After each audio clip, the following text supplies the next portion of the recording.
أعوذ بالله من الشيطان الرجيم بسم الله الرحمن الرحيم نحمده ونصلي على رسوله الكريم أما بعد আজকে single digit মেধাবীদের নিয়ে আয়োজিত আজকের এই প্রোগ্রামে উপস্থিত আমার সামনে আগামী দিনের বাংলাদেশের প্রধানমন্ত্রী, বাংলাদেশের আগামী দিনের প্রেসিডেন্ট, বাংলাদেশের আগামী দিনের সুপ্রিম কোর্টের আইনজীবী, বাংলাদেশের হয়তো কোনো প্রান্তের জেলার ডিসি, এসপি, কোনো বিচারক, বাংলাদেশের বিশ্বের বিখ্যাত কোনো ডাক্তার আমার সামনে বসে আছেন।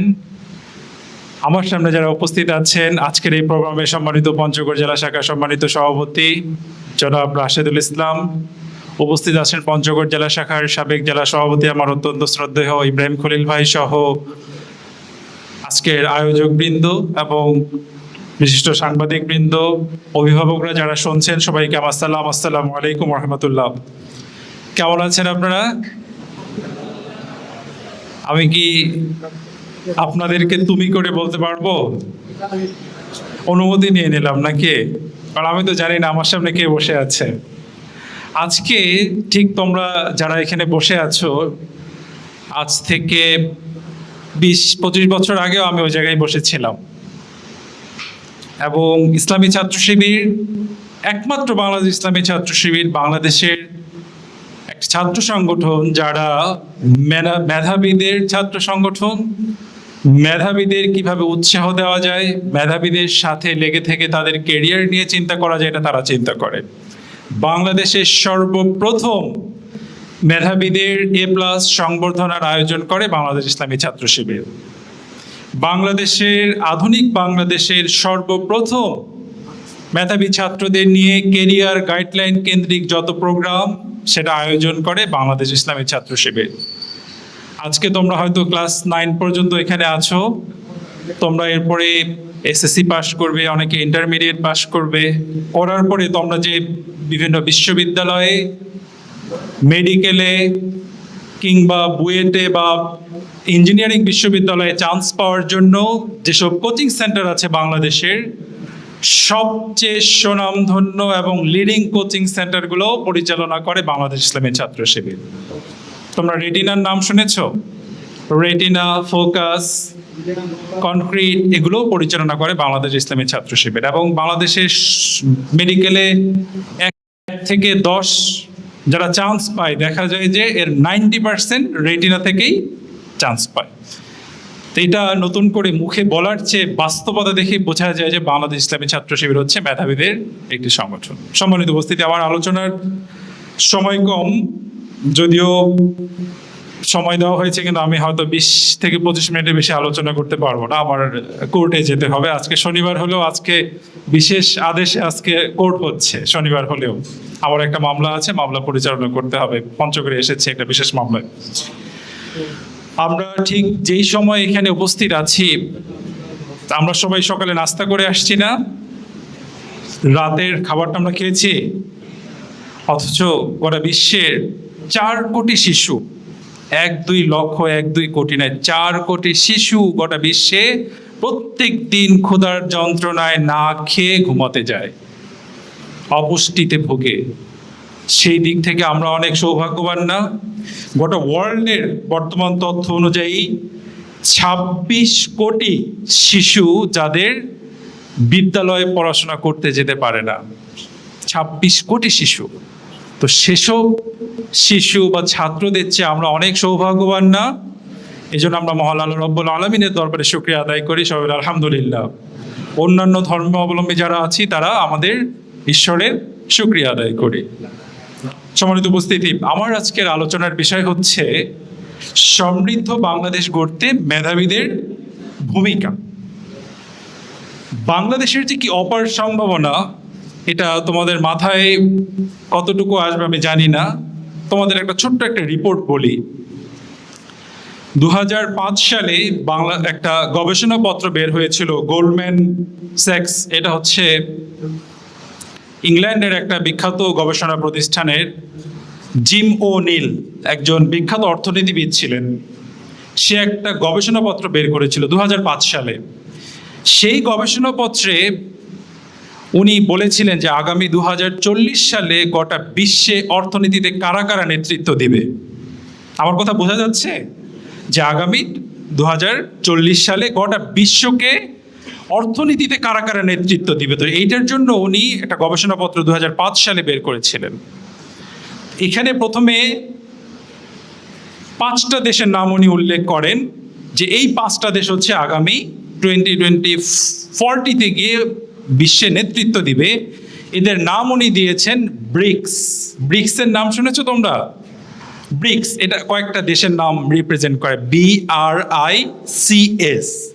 বিতে হচ্ছে ব্রাজিল, আরতে হচ্ছে রাশিয়া, আইতে হচ্ছে ইন্ডিয়া, সিতে হচ্ছে চায়না, এসতে হচ্ছে সাউথ আফ্রিকা। এই 5টা দেশের নাম বললাম না আমি?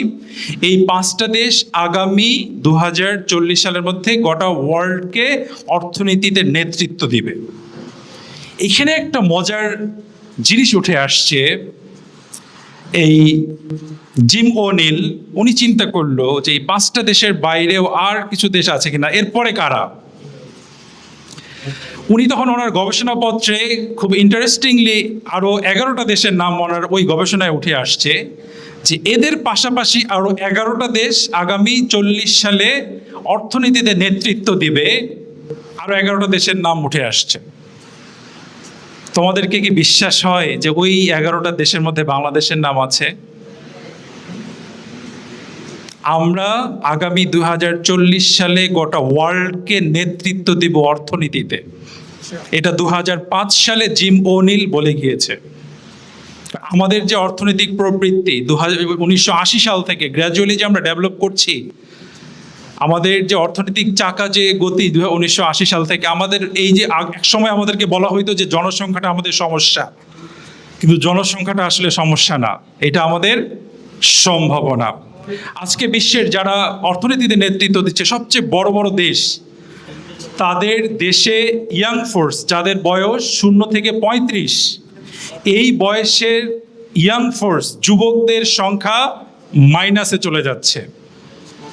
আজকে আপনারা যদি দেখেন সিঙ্গাপুর বলেন বা আশপাশে যে জাপান বলেন, কানাডা বলেন, আমেরিকা বলেন, বড় বড় যারা বিশ্বের যারা দেশ আছে ওখানে গেলে দেখবেন যে এখন সব বুড়া বুড়া মানুষ, রাস্তায় হাঁটবেন সব বয়স্ক মানুষ ঘুরতেছে।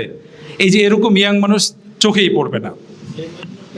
ইউনিভার্সিটিগুলোতে সব বিদেশি ছাত্ররা পড়াশোনা করে। আমি ইংল্যান্ডে পড়াশোনা করছি, ইংল্যান্ডের ইউনিভার্সিটিগুলোতে আমরা সব বিদেশি স্টুডেন্টরাই বেশি। আমার সাথে আমার ফ্রেন্ড ছিল, হয়তো মালয়েশিয়ার ছিল আমার ফ্রেন্ড, স্পেনের ছিল, পাকিস্তানের ছিল, মরিশাসের ছিল, বিভিন্ন দেশের ছিল, কিন্তু ইংল্যান্ডের ফ্রেন্ড হাতে গোনা কয়েকজন। কারণ ওদের দেশের সংখ্যাটাই আর নাই হয়ে যাচ্ছে আস্তে আস্তে, ইয়াং যে সংখ্যাটা। বাট ইন্টারেস্টিংলি বাংলাদেশে যে ইয়াং ফোর্স, এই যে তোমরা যারা আছো, এই সংখ্যাটা 0 থেকে 35 বছর যাদের বয়স, এই সংখ্যাটা এখন প্রায় 65%, মোর দ্যান 60%। চিন্তা করা যায় যাদের বয়স 0 থেকে 35, মানে এই ইয়াং ফোর্সটা আমাদের এত বেশি। এই সংখ্যাটা যদি আমরা নিজেদেরকে যদি আমরা গড়তে পারি, খুব বেশি না, তোমরা এখন হয়তো ক্লাস 9 পর্যন্ত পড়াশোনা করছো, 10 বছরের একটা যদি প্ল্যান নিয়ে তোমরা আগাইতে পারো, 10 বছর, এবং সেই প্ল্যানে যদি তোমরা স্টিক থাকতে পারো যে আমি আমাকে আগামী 2040 সালে এই জায়গায় দেখতে চাই। স্বপ্ন দেখতে হবে কি? সবচেয়ে বড় স্বপ্ন দেখতে হবে। আমি যখন ছোট ছিলাম, আমার রৌশনাবাগে এক ভাই ছিল, এক ভাই হীরালাল, হিন্দু ধর্মাবলম্বী হীরা ভাইয়ের সাথে আমি সবসময় খেলাধুলা করতাম। উনি অনেক সিনিয়র, তো উনি আমাকে অনেক সময় সাইকেলে করে ঘুরতে নিয়ে বেড়াতেন। তো সাইকেলে যখন ঘুরতে যাচ্ছি, ঘুরতে ঘুরতে উনি, আমার মনে আছে একদিন আমাকে, আমি সাইকেলের পেছনে আছি, উনি গল্প করতো। উনি খুব মানে পড়াশোনা অনেক দূর না করলেও খুব জ্ঞানী একজন মানুষ ছিলেন, এখনো আছেন। উনি তখন আমাকে বলেছিলেন, হিমু, তুমি স্বপ্ন দেখবা যে আগামী তুমি জাতিসংঘের প্রেসিডেন্ট হবা। তা আমি পিছনে মুচকি মুচকি অনেক হাসছি, এটা কি বলে। তো উনি বলে যে না, তুমি স্বপ্ন দেখবা যে তুমি জাতিসংঘের প্রেসিডেন্ট হবা। তখন আমি বললাম যে ভাই ঠিক আছে, মানে আমি একটু হেসে অনেক ইয়ে করছি। পরে উনি বলল যে তুমি যদি জাতিসংঘের প্রেসিডেন্ট হওয়ার স্বপ্ন দেখো, জাতিসংঘের প্রেসিডেন্ট হইতে না হলেও বাংলাদেশের তুমি একটা বড় জায়গায় পৌঁছে যাবা। এই জন্য তোমাদেরকেও স্বপ্ন দেখতে হবে, অনেক বড় স্বপ্ন দেখতে হবে। স্বপ্ন ছোট দেখা যাবে না। স্বপ্ন সেইটা না যেটা তোমরা ঘুমাই ঘুমাই দেখো, স্বপ্ন হচ্ছে সেটা যেটা তোমার বাস্তবায়নে তোমাকে ঘুমাইতে দিবে না। এই সমৃদ্ধ বাংলাদেশ গড়ার জন্য আজকে তোমরা যারা আছো, তোমাদেরকে সবচেয়ে বড় ভূমিকাটা পালন করতে হবে। সমৃদ্ধ বাংলাদেশ গড়ার ক্ষেত্রে যাদের ভূমিকা, এই ভূমিকাটা হচ্ছে তোমাদের, আমাদের যাদের বয়স এখন 0 থেকে 35 বা 0 থেকে 40। আমরা যদি নেতৃত্বে সৎ এবং যোগ্য নেতৃত্ব যদি দিতে পারি, এই বাংলাদেশটা আগামীতে মালয়েশিয়া, সিঙ্গাপুর সবাইকে কিন্তু আমরা ছাড়িয়ে যাব। তোমাদেরকে একটা কেস স্টাডি দিই ছোট্ট করে, নিচে যারা অভিভাবকরা আছেন তাদেরকে সহ, যেহেতু আইনজীবী মানুষ, তো একটা কেস স্টাডি দিয়ে আমি আমার আলোচনা শেষ করব 10 মিনিটের মধ্যে ইনশাআল্লাহ, 10 থেকে 15 মিনিট। এটা সব জায়গায় দেই, আমি শুরু করি বোঝার জন্য। আচ্ছা, মনে করো তোমার একটা বাস, নাইট কোচ, বাস তো চিনো তাই না, নাইট কোচ আছে, মনে করো যে পঞ্চগড় থেকে ঢাকা যাওয়া আসা করে, ঠিক আছে? আমার কথা বোঝা যাচ্ছে? একটা তুমি বাসের মালিক, নাইট কোচ যে বাসগুলো আছে মালিক, সেটা পঞ্চগড় থেকে ঢাকা যাওয়া আসা করবে। তো তুমি ওইটাতে, তো তুমি তো একটা বড় বাস কিনছো প্রায় কয়েক কোটি টাকা দিয়ে, 5 কোটি টাকা খরচ করে একটা এসি ভালো বাস কিনছো, ওইটাতে যাত্রী যাওয়া আসা করবে, তোমার ইনকাম হবে, এই উদ্দেশ্যে তো কিনছো নাকি? ধরে নাও আর কি, একটা বাসের মালিক 5 কোটি টাকার। তো তোমার এই বাসের ড্রাইভার নিয়োগ দিতে হবে না? একটা ড্রাইভার লাগবে তো নাকি? ড্রাইভার লাগবে, হেল্পার লাগবে। তো ড্রাইভার যখন নিয়োগ দিতে যাবে, তোমার কাছে 2 ধরনের ড্রাইভার আসছে। মনে করো এরকম সামনে 2 জন ড্রাইভার আসছে ইন্টারভিউ দেওয়ার জন্য। বোঝা যাচ্ছে আমার কথা? তুমি ইন্টারভিউ নিচ্ছ, তোমার গাড়ির জন্য ড্রাইভার নিয়োগ দিবা। একজন আসছে খুব ভালো মানুষ, একদম 5 ওয়াক্ত নামাজ পড়ে, বা অন্য ধর্মের হলে ধর্মীয় নীতি সে পালন করে, খুব ভালো মানুষ, কোনো মানে দুর্নীতি করে না, আজে বাজে তার নেশা নেই, খুব ভালো মানুষ। কিন্তু তার ড্রাইভিং স্কিল অতটা ভালো না, এক্সপিরিয়েন্স নাই, সে ড্রাইভিং খুব ভালোভাবে শেখে নাই, কিন্তু খুব ভালো মানুষ একজন, ঠিক আছে? আরেকজন আসছে যে হচ্ছে একদম পাকা ড্রাইভার, খুব ভালো গাড়ি চালাতে জানে, অনেক এক্সপিরিয়েন্সড, হাইলি স্কিল্ড একজন ড্রাইভার তোমার সামনে আছে। কিন্তু এই ড্রাইভারটা মাঝে মাঝে নেশা করে, মাঝে মাঝে মদ খায়, গাঁজা খায়, নেশা করে, আজে বাজে তার কিছু অভ্যাস আছে। কিন্তু পাকা ড্রাইভার, স্কিল ড্রাইভার, দক্ষ ড্রাইভার। এই 2 জন ড্রাইভারের মধ্যে তুমি কাকে নিয়োগ দিবা বলো তো? একজন হাত তুলে বলো। হ্যাঁ, আর কেউ আছে? কাকে দিবা? একজন বলছে ফার্স্ট ড্রাইভার কি দিবে। আচ্ছা, আমার এখন বক্তব্য হইলো ওই ভাইটার কথাই ধরে নেই। তোর নাম কি? আহনাফ। আহনাফ বললো যে আমি প্রথম ড্রাইভারটাকে আমি হচ্ছে নিয়োগ দিব। সে ভালো মানুষ এই জন্য নাকি? ভালো মানুষ, ও হচ্ছে ভালো মানুষ। কিন্তু তুমি যে বাসে উঠছো, তুমি যদি জানো, মনে করো যে ইব্রাহিম ভাই উঠছে বাসে, ভালো মানুষ তো ইব্রাহিম ভাই, তাই না? কিন্তু ইব্রাহিম ভাই গাড়ি চালাতে যারা, তুমি বাসে বসবা, এই বাস ঢাকা পর্যন্ত যাবে, এইটা ঠাকুরকে যাওয়ার আগে দেখা যাবে যে রাস্তায় নিচে নেমে চলে গেছে, হবে না? অ্যাক্সিডেন্ট করবে না? করবে। তুমি যে বাসে উঠছো, তুমি যদি জানো যে এই বাসের ড্রাইভার মদ খায়, গাঁজা খায়, বাজে নেশা আছে, পাকা ড্রাইভার বাট মাঝে মাঝে মাতাল হয়ে যায়, এটা যদি তুমি জানো, তুমি ওই বাসে উঠবা? তুমি ওই ড্রাইভারকে নিয়োগ দিবা? দিবা না। তার মানে কি দাঁড়ায়? যে ড্রাইভার, যে লিড দিবে, গাড়িটা ড্রাইভ করবে, তাকে অবশ্যই সৎ হইতে হবে, তাই না? ঠিক না? আবার দক্ষ হইতে হবে, পাকা ড্রাইভারও হইতে হবে। এই যে আমরা যারা সমৃদ্ধ বাংলাদেশের স্বপ্ন দেখছি, আমাদেরকে সৎ হইতে হবে, পাকা ড্রাইভারও হইতে হবে। আমার কথা বোঝা গেছে? আজকে বাংলাদেশে যারা বড় বড় দুর্নীতি করে, হাজার হাজার কোটি টাকা যারা দেশের বাইরে পাচার করছে, একটা সময় ছিল 2001 সাল 2 সালে ব্যাংকে গেলেই লোন পাওয়া যেত, অনেক যুবকের কর্মসংস্থান হইতো। এখন ব্যাংকের পেছনে স্যান্ডেল খোয়াইলেও কোনো লোন আপনারা পাবেন না। কারণ কি? ব্যাংকের টাকা খেয়ে সব পাচার হয়ে গেছে। আচ্ছা বলেন তো, যে লোকটা কৃষি কাজ করে সে দুর্নীতি করে? দুর্নীতি তাহলে কারা করে? বড় বড় মেধাবীরা, বড় বড় চোর। বাংলাদেশের সবচেয়ে বড় যে কয়েকটা মন্ত্রণালয়ে দুর্নীতি হয়, চুরি হয়, সে সবচেয়ে বড় একটা মন্ত্রণালয় হচ্ছে শিক্ষা মন্ত্রণালয়। তাহলে যে বললাম, ওই যে জিম ওনিল বলে গিয়েছে যে 2040 সালে অর্থনীতিতে নেতৃত্ব দিব, উনি আমাদের অর্থনৈতিক ডেভেলপমেন্টের উপরে ভরসা করে বলেছেন। আবার নেগেটিভ কয়েকটা কথা বলেছে, যদি এই কয়েকটা জিনিস রোধ করা যায় তাহলে, তার মধ্যে অন্যতম একটা কথা বলে বাংলাদেশের দুর্নীতি বন্ধ করতে হবে। তাহলে আমরা যদি দুর্নীতি বন্ধ করতে না পারি, যদি অসৎ থাকি, অথবা আমাদের যদি দক্ষতা না থাকে, আমরা কি আমাদের সেই সমৃদ্ধ বাংলাদেশ গড়তে পারবো? পারবো না। আমাদের বাংলাদেশ নামক গাড়িটা যেটা আছে, গাড়ির ড্রাইভার, বাংলাদেশ কি তার লক্ষ্যে পৌঁছাতে পারবে? কোনোদিনও পৌঁছাতে পারবে না। এই জন্য আমাদেরকে সৎ হইতে হবে, দক্ষ হইতে হবে। এই জন্য তোমাদের প্রতি আমার সমৃদ্ধ বাংলাদেশ গড়ার জন্য প্রথম উপদেশ সততা, দক্ষতা, এই দুইটা অর্জন করতে হবে। প্রথম যেই জিনিসটা আমার তোমাদের কাছে আমার চাওয়া বা অনুরোধ, সেটা হচ্ছে অ্যাকোয়ার্ড নলেজ। নলেজ এবং এডুকেশন দুটার মধ্যে পার্থক্য আছে। এডুকেশনকে কি বলা হয় বলো তো? Education is the backbone of a nation, তাই না?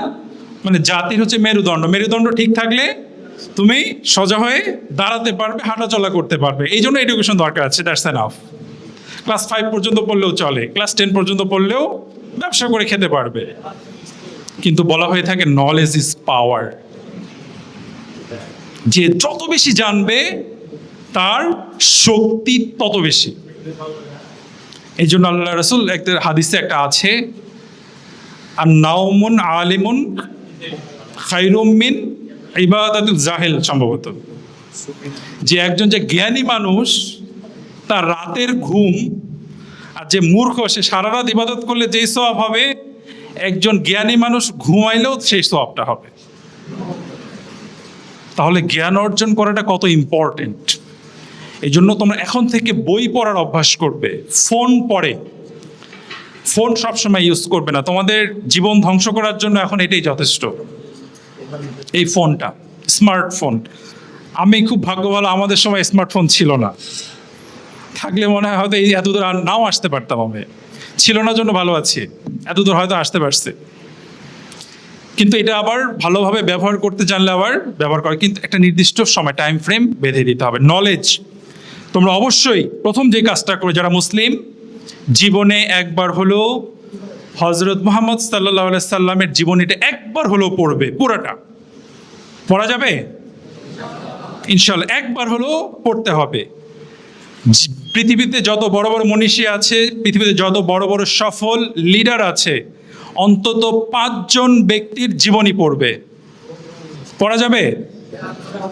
যাকেই পছন্দ পড়তে হবে, জানতে হবে যে তারা তাদের যে জীবনে যে সফলতা, কোন জায়গায় গিয়ে তারা ঠেকেছেন, কোন জায়গায় গিয়ে তারা কিভাবে সেটা রিকভার করেছেন, এটা তোমরা জানতে পারবে। মিনিমাম 5 জন বড় বড় লিডার বা মনীষীর বা সাহাবীর জীবনী পড়বে। পড়া যাবে মিনিমাম। এটা যত তুমি বাড়াবে তুমি তত পাওয়ারফুল হবে। ঠিক আছে?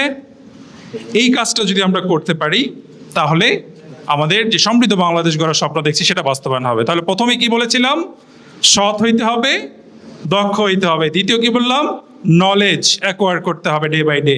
প্রত্যেক দিনের মিনিমাম 30 থেকে 1 ঘন্টা সময় রাখবা শুধু অন্য নলেজ, বই পড়াশোনার বাদ দিয়ে আদার নলেজ, অন্যান্য বিষয়ে পড়াশোনা করার একটা অভ্যাস গড়ে তুলতে হবে। ঠিক আছে? করা যাবে ইনশাআল্লাহ। তাহলে আমরা আমাদের সমৃদ্ধ বাংলাদেশ গড়তে পারবো, এবং ওখানে যারা আছে এরপর আমরা এখানেও আসতে পারবো ইনশাআল্লাহ। ঠিক আছে? আচ্ছা, তারপরে যে তোমাদের জন্য অ্যাডভাইস আমি দ্রুত বলে শেষ করবো, সেটা হচ্ছে সেলফ ডেভেলপমেন্ট। এটাও ওটার মধ্যে চলে আসে, নিজের দক্ষতা উন্নয়ন করা। তোমাদের মধ্যে কারা কারা সাইকেল চালাইতে পারো? মাশাআল্লাহ, সবাই সাইকেল চালাতে পারে। এটাও কিন্তু একটা দক্ষতা, সাইকেল চালানো। কে কে সাঁতার কাটতে পারো? মাশাআল্লাহ, এটাও কিন্তু একটা দক্ষতা। কম্পিউটারে মাইক্রোসফট ওয়ার্ড কে কে পারো? কয়েকজন পারে, তার মানে যারা পারে না তাদেরকে শিখতে হবে। ইংলিশ স্পিকিং পারো কে কে? মাশাআল্লাহ, কয়েকটা হাত হয়েছে। যারা উঠে নেই তাদেরকে ইংলিশ স্পিকিং শিখতে হবে। রাইটিং স্কিল, আমি যদি বলি যে কোনো বিষয় আমাকে তোমাকে টপিক দিলাম, আমাকে 10 লাইন ইংলিশে লিখে দাও, কে কে পারবা? মাশাআল্লাহ, বেশ কিছু হাত উঠছে। এইটা হচ্ছে এক একটা কি দক্ষতা, স্কিল ডেভেলপমেন্ট। এটা কিভাবে করবো? আসলে এই আলোচনাগুলো মিনিমাম 1 ঘন্টা করা উচিত। আমার ইচ্ছা আছে তোমাদেরকে নিয়ে আলাদা আলাদাভাবে এই ধরনের প্রোগ্রাম করা, তোমাদেরকে নিয়ে একটা 10 বছরের প্ল্যান করা। তোমরা কিভাবে এই দক্ষতাগুলো অর্জন করে তোমরা তোমাদের লক্ষ্যতে পৌঁছাতে পারবা সেটা আমি করবো ইনশাল্লাহ। এটা আমার ইচ্ছা আছে, আল্লাহ তৌফিক দান করুক।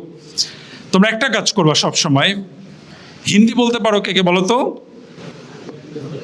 অনেকে হিন্দি হিন্দি বুঝো কতজন বলো তো? তোমাদেরকে কি হিন্দি শেখানো হয়েছে? টিচার রাখা হয়েছে? স্কুলে শেখায়? কিভাবে শিখছো? টিভি দেখে দেখে। টিভি দেখে শেখা হয়েছে না? ঠিক সেরকম, ঠিক সেই রকম ভাবে যদি তুমি ইংলিশ লেকচার শোনা শুরু করো, ইংলিশ কার্টুন দেখো, ইংলিশ ভালো ভালো মুভি যদি দেখো বা ভালো সিরিজ যদি দেখো, তুমি দেখবা অটোমেটিক তুমিও ইংলিশ বলা শিখে গেছো। প্রত্যেক দিন আধা ঘন্টা করে হলেও বিবিসি শুনবা। কি শুনবা? বিবিসি অথবা আল জাজিরা নিউজ। এটা আধা ঘন্টা করে হলেও শুনবা। শোনা যাবে? প্রথমে যখন শুনবা মনে হবে কিছুই বুঝতেছে না, মাথার উপর দিয়ে যাচ্ছে, এই কি ঠাইট বলতেছে। আমাকেও এই পরামর্শটা একজন দিয়েছিল। আমি প্রথম, উনি এই কথাই বলেছে যে তুমি 1 মাস শুনবা, মনে হবে যে মাথার উপর দিয়ে যাচ্ছে, কি বলতেছে। ঠিক 1 মাস পার হওয়া শুরু হবে, প্রত্যেকদিন যদি আধা ঘন্টা করে শুনো বিবিসি, যদি শুনো 1 মাস পার হবে, ডে বাই ডে তুমি দেখবা যে সবই বুঝতেছো। 2 মাস পার হয়ে যাবে, এরপর দেখবা তোমার ইংলিশ ছাড়া মুখে বাংলায় আসতেছে না। ট্রাই করা যাবে? যাবে? আমাদের বিশ্ববিদ্যালয়গুলোতে অনেক মেধাবী, অনেক A+ প্রাপ্ত ছাত্র কিন্তু ভর্তি পরীক্ষায় সবাই ইংলিশে ফেল করে। এর অন্যতম কারণ হচ্ছে এটা। এবং আমাদের যে শিক্ষা পদ্ধতি এটা কম্পিটেবল না, এটা ইংরেজি শেখার জন্য কম্পিটেবল না। এটা মানে বাস্তবিক কোনো শিক্ষা আমাদেরকে দেওয়া হয় না যেটাতে ইংলিশে বলতে পারি বা লিখতে পারি। কিন্তু নিয়মিত যদি বিবিসি দেখি বা ইংলিশ কার্টুনও দেখি, দ্যাটস খুবই ভালো অভ্যাস। ইংলিশ কার্টুন দেখো, কোনো সমস্যা নাই। বা ইংলিশ কারো ভালো লেকচার শোনো, ইংলিশ ওয়াজ, বা যে বড় বড় যে আলেমরা আছে বা যারা হিন্দু আছে যারা ইংলিশ লেকচার দেয়, তাদের লেকচারগুলো শুনবা, দেখবা যে অটোমেটিক চলে আসবে। এটা করা যাবে ইনশাআল্লাহ। ইনশাআল্লাহ। চতুর্থ যেই কাজটা হচ্ছে, এটা চলে আসছে স্কিল ডেভেলপমেন্ট। স্কিল ডেভেলপমেন্টের মধ্যে এই ভাষাগত শিক্ষা, এটা হচ্ছে একটা স্কিল। সাঁতার পারা, কম্পিউটার পারা, এখনকার যুগে যেটা সবচেয়ে বেশি দরকার, আর্টিফিশিয়াল ইন্টেলিজেন্স, এআই। এআই কিভাবে ইউজ করতে হয়, কিভাবে করা যায়, সেটার জন্য যদি কোনো ফ্রি কোর্সও পাও, ফ্রি কোর্স করে নিবা। ফ্রি কিছু কোর্স থাকে, এটা করতে হবে, জানতে হবে, নাহলে পৃথিবী থেকে তুমি ছিটকে পড়বা, পিছিয়ে পড়বা। ডিবেট শিখবা, বিতর্ক প্রতিযোগিতা। আজকে এই যে জেন জি বলি না আমরা, যারা হচ্ছে পার্লামেন্টে গেছে, এই যে হাসনাত আবদুল্লাহ বলো, তারপরে আমাদের সার্জিস যে আছে তার কথা বলো, বা যেই কয়েকটা ছেলে হচ্ছে নেতৃত্ব দিছে বা পার্লামেন্টে খুব ভালো কথা বলে, এরা একসময় খুব ভালো বিতার্কিক ছিল। বিতর্ক প্রতিযোগিতায় এরা সবসময় দেখা যেত ফার্স্ট থাকতো। যারা বিতর্ক করে, তুমি যখন বিতর্ক অনুষ্ঠানগুলোতে না পারলেও অর্জন করার মানে অংশগ্রহণ করার চেষ্টা করবা। এবং ইসলামের ছাত্র শিবির কিন্তু এগুলো আয়োজন করে, শিখায় কিভাবে ডিবেট করতে হয়। আমাকেও শিখাইছে, নাহলে আজকে আমি এখানে এসে বক্তৃতা দিতে পারতাম না। তোমাদের ওই বয়সে আমাকে ইসলামের ছাত্র শিবির শিখিয়েছে কিভাবে ডিবেট করতে হয়, কিভাবে বিতর্ক প্রতিযোগিতা করতে হয়, আমাকে শিখিয়েছে, আমি শিখেছি। এটা শিখতে হবে। আর তুমি যখন বিতর্ক করতে যাবে তখন তোমার এমনি পড়াশোনা করতে হবে, তোমার নলেজ এমনি অ্যাকোয়ার হবে। আমি আমার আলোচনা শেষে চলে আসছি। তোমরা জীবনে যেই কাজই করো না কেন, একটা কথা মনে রাখবা সফলতার ক্ষেত্রে, দুনিয়ায় জজ, ব্যারিস্টার, ডাক্তার, ইঞ্জিনিয়ার যাই হও না কেন, অনেক কিছু হয়ে গেছো, প্রেসিডেন্ট হয়ে গেছো, প্রধানমন্ত্রী হয়ে গেছো, কিন্তু পরকালে গিয়ে যদি জাহান্নামে জ্বলতে হয়, এই সফলতার 2 পয়সার কোনো মূল্য আছে? কোনো মূল্য নেই। এই জন্য জীবনে যাই প্ল্যান করো না কেন, পরকালটাকে মাথায় রেখে সামনে আগাতে হবে। ওমর রাদিয়াল্লাহু তাআলা আনহুকে একবার প্রশ্ন করা হয়েছিল, একজন এসে জিজ্ঞেস করলো, আচ্ছা পরকাল বলে কি কিছু আছে? তো ওমর রাদিয়াল্লাহু তাআলা আনহু বললো, হ্যাঁ অবশ্যই আছে। আবার জিজ্ঞেস করলো ওই লোক, চিন্তা করে বলেন পরকাল বলে কি আসলেই কিছু আছে? ওমর রাদিয়াল্লাহু তাআলা আনহু একটু চিন্তা করে বলল, হ্যাঁ পরকাল বলে অবশ্যই আছে, যেহেতু আমরা কোরআনে বিশ্বাস করি, হাদিসে বিশ্বাস করি, অবশ্যই আছে। তৃতীয়বার আবার জিজ্ঞেস করছে, না একটু চিন্তা করে বলেন তো পরকাল বলে আসলে কিছু আছে কিনা। তখন ওমর রাদিয়াল্লাহু তাআলা আনহু অনেকক্ষণ চিন্তা করলেন, করার পরে ওই লোকটাকে বলল, আচ্ছা ধরে নাও পরকাল বলে কিছু নাই, তুমি মরে গেলা, কিন্তু যদি পরকাল বলে সত্যি কিছু থেকে থাকে, কই পালাবা? তখন ওই লোকটা বলছে হ্যাঁ না ঠিক আছে। এই জন্য আমাদের পরকালে বিশ্বাসী হইতে হবে, ওই জায়গাটা ঠিক রেখে দুনিয়ার বাকি সব কাজ করতে হবে। আরেকটা জিনিস বলে শেষ করে দিই, আমার 1 মিনিটে শেষ করে দিব। সেটা হচ্ছে যে কোনো পড়াশোনা করার আগে বা যে কোনো কাজে হাত দেওয়ার আগে দিনের যদি খুব বোর ফিল হয় যে না আর ভালো লাগতেছে না, আজকে পারতেছি না, তখন কয়েকটা লাইন আছে, 5টা লাইন, এটা মনে মনে বলবা আমার সাথে, এটা মুখস্থ করবা। এটা আমাদের ফেসবুকের আমাদের যে শিবিরের পেজ আছে আমি বলে দিব, ওখানেও লিখে দিতে। এটা আমার সাথে সাথে বলো, বলে আমি শেষ করে দেই, ঠিক আছে? একটা লম্বা নিঃশ্বাস নিবা, অনেক লম্বা ডিপ ব্রেথ কয়েকবার নিবা। নেওয়ার পরে বলবা, আমার সাথে সাথে বলো, I am the best, I can do it alone,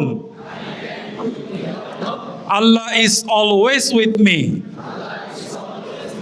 today is my day, and I will be the winner ইনশাআল্লাহ। ঠিক আছে? এই কয়েকটা লাইন মুখস্থ করে ফেলবা, প্রত্যেকদিন সকালে বলবা এবং দিনের কাজ শুরু করবা। সবাইকে ধন্যবাদ। আসসালামু আলাইকুম ওয়া রাহমাতুল্লাহি ওয়া বারাকাতুহু।